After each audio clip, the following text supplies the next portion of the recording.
One of the best things about being a MotoGP fan in 2018 is full access to the riders, their daily lives, and the off-season via social media. Also, one of the worst things about being a fan of MotoGP in 2018 is access to the riders and their social media.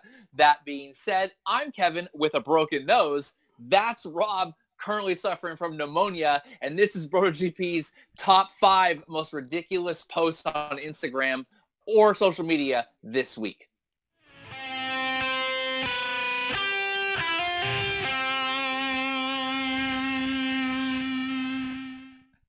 Okay, number 5. Jorge Lorenzo has actually taken my advice recently and been on a tear on Twitter and on Instagram, really. And he has been trolling people left and right, responding to ask him any question he wants. But no post has been better so far than the troll-ass post he has of him getting a massage by some super hot chick, basically naked on the bed, looking at the screen with a shit-as-fuck eating grin on his face. I have to say, his recent upping of trolling, of playing the villain, of being the bad guy is no more personified than the I'm a rich Spanish motorcycle racer with getting my massage naked by some hot chick while I look at the screen and with a shitting grin on my face. So easily for me, my number 5 is Jorge Lorenzo's shit-eating grin massage post on Instagram. Definitely. But the best part about that post was he actually went towards... or he went away from awkward turtle Jorge. Like, it wasn't that bad. No, that's what I'm saying. He's like finally, instead of trying to force the issue of something else, he's just letting himself be his douchebag self.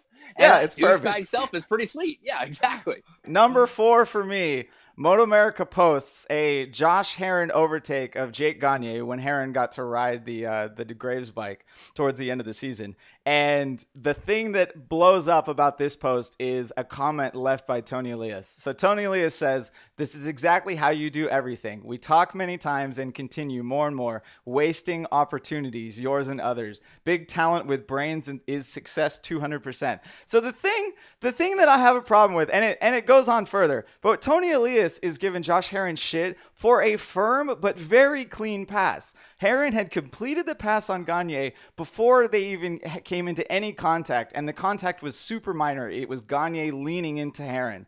But of course, after that, someone brings up their balls. Someone talks about how they need to finish every single race. Shout out to Kyle Wyman because he says, "I think Tony would actually prefer you try the outside pass than the inside moves anyway." because we know that Tony is a demon on the brakes and he's going to go up every time. And we do know that if Josh Herrin is coming up tight on the inside, you're going to have to be a little worried because some shit is going to go down. But shout out to all 3 of those racers for finally having some good controversy for Moto America, even if it was just in the comments of an Instagram post. There's no doubt that pass had a little bit of stank on it, that's for sure. But it was legit. Little stank, no doubt. It was a little stinky. But that being said, it did lead to some interesting Instagram exchanges, riders arguing up and down, left and right, building a rivalry towards the coming up Moto America season. It adds some interest and intrigue because now we have a factory rider feuding with a satellite rider, both of them capable of winning a podium. Hopefully, Sparks come up and we're ready to go. That being said, number 3 might actually be one of my favorites, but we're put at number 3 was MotoGP's Facebook page uploaded a new cover banner, and that cover banner was missing someone conspicuous. Tell me who won the title.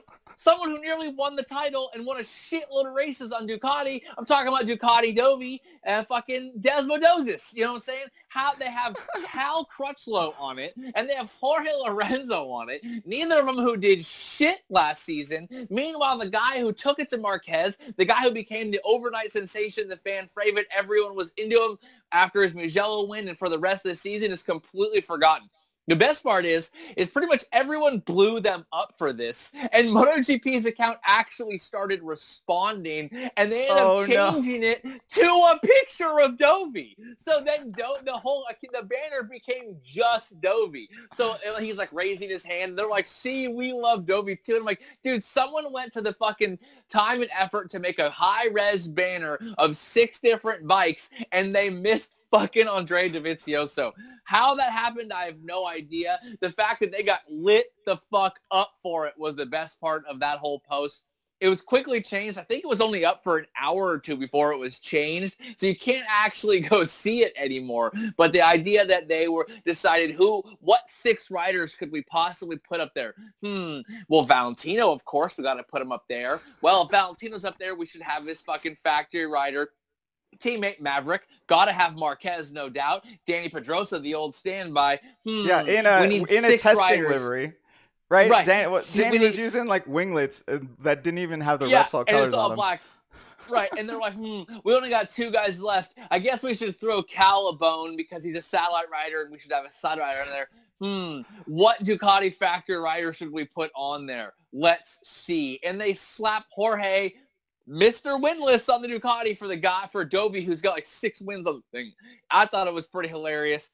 Even funnier that the general fandom totally called them out on it. Shout all over them, and they ended up changing the whole thing. Number 2. Check out my nose. My nose is fucked up.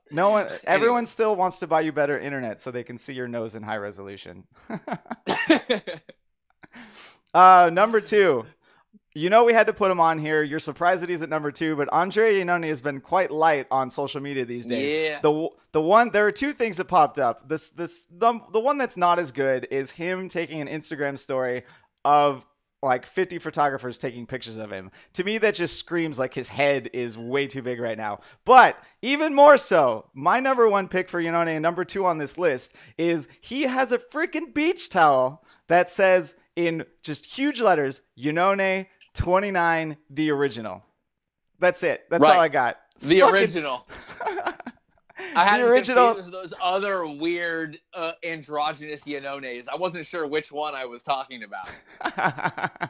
Right. He got us. He clarified everything on that one. And it's a fucking beach towel. I want the beach towel that says Rob the original on it. I definitely think that we need to crowdfund Rob aside from some pneumonia medicine and some more Vicodin, we need to crowdfund him a beach towel, the original Rob, the original Kylo Ren. Rob was Kylo way before Kylo was Kylo. Adam Driver was in the Marines still while Rob was Kyloing it up. That's funny. Our number 1 post. We started with weirdly sexual massages, and we're ending with weirdly sexual massages.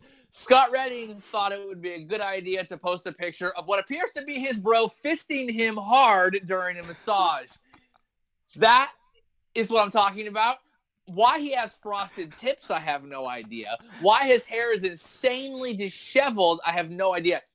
I've gotten a massage or 2 in my life. They don't normally dishevel my hair into like weird sex hair bedhead thing going on. They're both staring at the camera with that like, what exactly is happening here? Look, I don't know. Are we a little drunk? Should we keep this going? It feels good. Does it feel good? Yeah, it feels good. Hey. So, anyways, easily my number 1 post for this week is Scott Redding Power on IG and on Twitter of either a massage or someone getting fisted. I'm not exactly sure. The fact that I'm not sure is why it's number 1. You're just asking questions. That's all you're doing, Kevin.